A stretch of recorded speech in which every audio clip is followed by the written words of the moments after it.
siya ng metal structure. So magkano ang halag? 95,000 yan. Wow. Yung metal structure, 60. Oh, okay.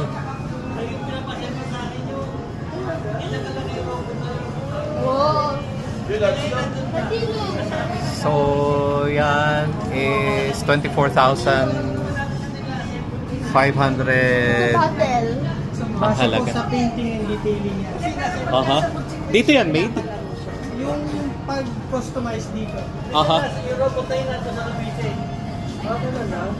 So, yan is 3,900 or 3,900 pesos.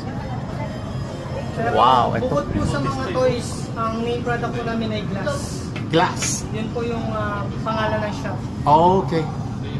So, So, ito. bukod sa toys na binibenta, cabinets ang Oh, okay. 75,000.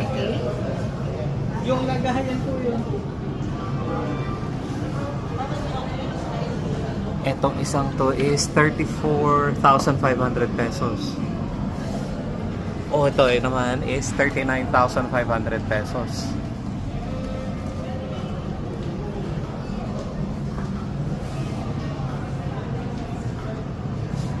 Yan is 29,500.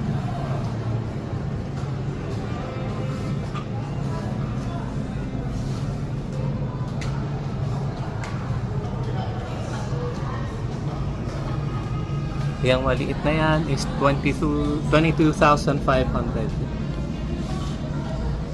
Wow.